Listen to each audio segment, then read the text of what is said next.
Well, hi there. How's it going? My name is Rob Daniels, video content creator for Toronto Recruiters. Thank you so much for joining me today for this video. In this video, I'm going to get you the latest on what is happening in the recruiting industry for the week of March the 1st. So let's get right to it, shall we? Why skills-based hiring starts with your job descriptions. We'll dive into this first. You know, a hiring process that overweights certain types of education, experience, or personal referrals can lead to a very homogenous workforce. Another key benefit of skills-based hiring is that it can help your company improve retention. Employees without a traditional four-year degree stay 34% longer than employees with such a degree, according to new LinkedIn data. Skills-based hiring involves the entire hiring funnel, but it begins with the job description. The first thing you can do to make your job posts more skills-based is to consider relaxing or removing any job requirements. Instead of listing a litany of requirements, focus on the responsibilities of the role. What kind of performance you expect to see from the new hire, and what skills they'll use in their day-to-day job. You could also try focusing on the results you'd like to see, rather than the type of person that you think could deliver those results. Highlighting the desired skills, the candidate's ability to perform certain tasks gets to the same results without creating an unnecessary barrier to entry, like a requirement for a four-year degree. By rethinking the way you screen candidates at the top of the hiring funnel, you can help ensure that the hires at the end of that funnel have the right skills for the job, regardless of their credentials. Okay? Let's move on now to some tips on writing a job description. This could always be helpful. By adequately outlining what your company is looking for, you'll be able to attract the right candidates. Here are tips to consider when writing a job description for a position at your organization. So number one, you're going to want to be specific. Avoid generalizing job descriptions.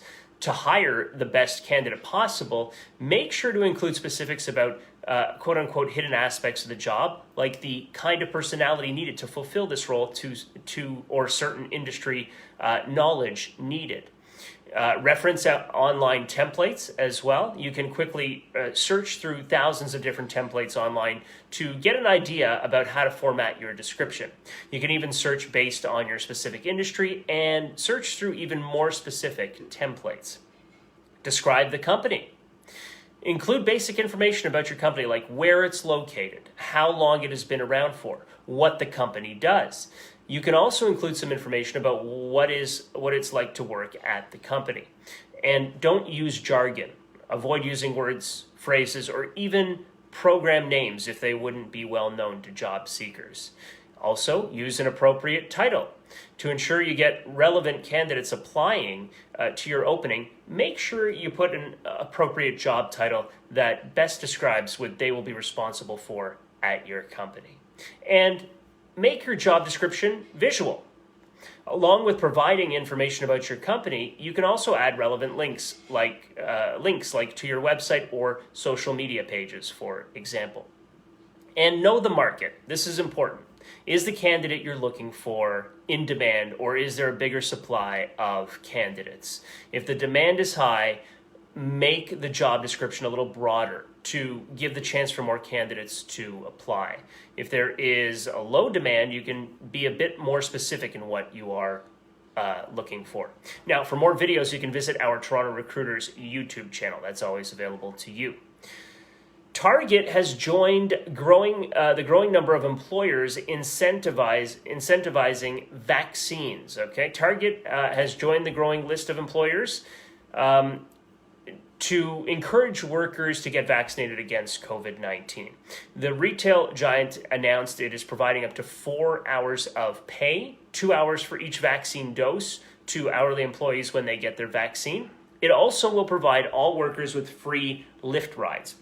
And they're actually going to toss in $15 each way to get to and from their appointments if they need it. Although the employer is encouraging vaccination among its employees, Target said it does not plan to require vaccination for its employees. Target statement is the latest in a string of recent employer announcements about their COVID-19 vaccine plans. Target has more than 350,000 part-time and full-time workers across the country who will be eligible for the incentive. Work-life balance. Well, this is on the edge as businesses around the world adopt the hybrid way of working. While it undoubtedly brings benefits like less time commuting and a wider talent pool, remote work, and particularly the impact of technology, also has its downsides. Research by CareerBuilder found more than half of workers aged 18 to 24 check their email outside of working hours. Interestingly, the motivation behind this failure to disconnect varies between age groups.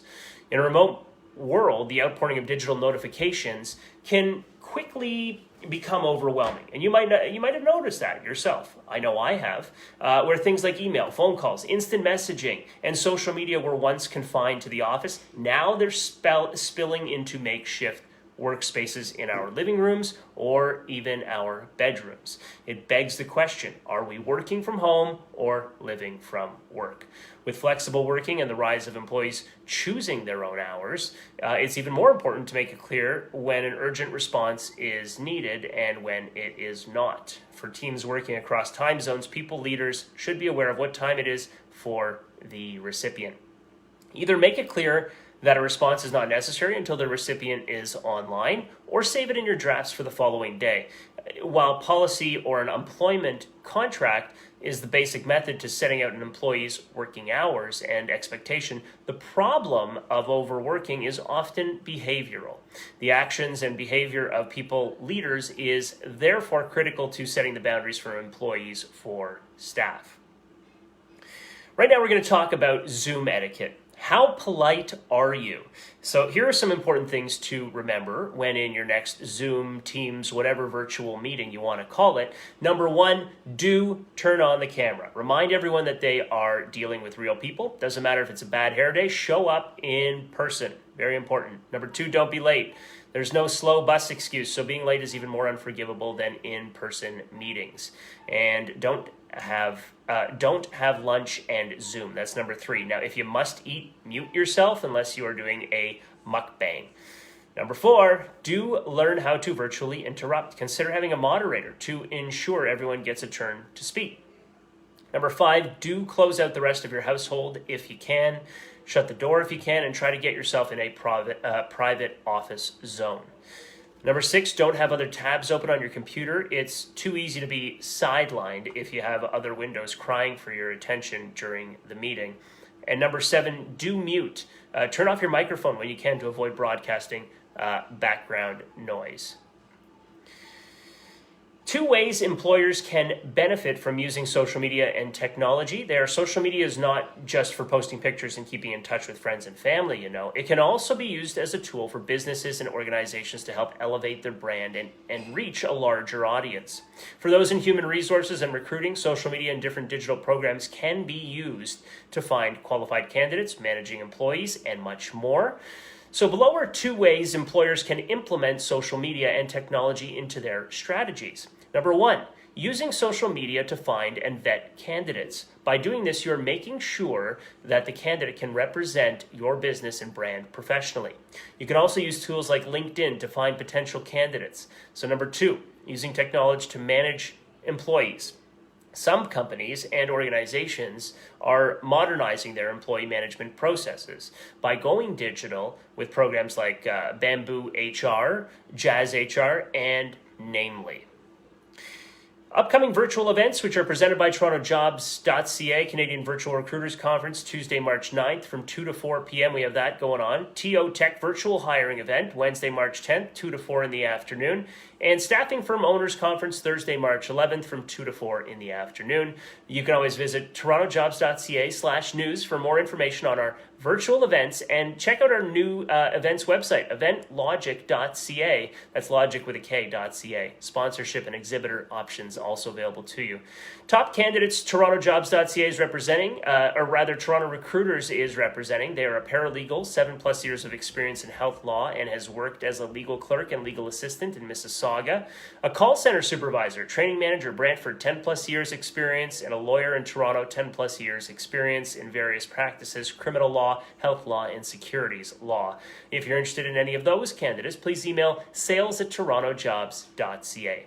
Thank you so much for joining me on this week of March the 1st. That's the latest in the recruiting industry. My name is Rob Daniels, video content creator for Toronto Recruiters. We'll see you next time.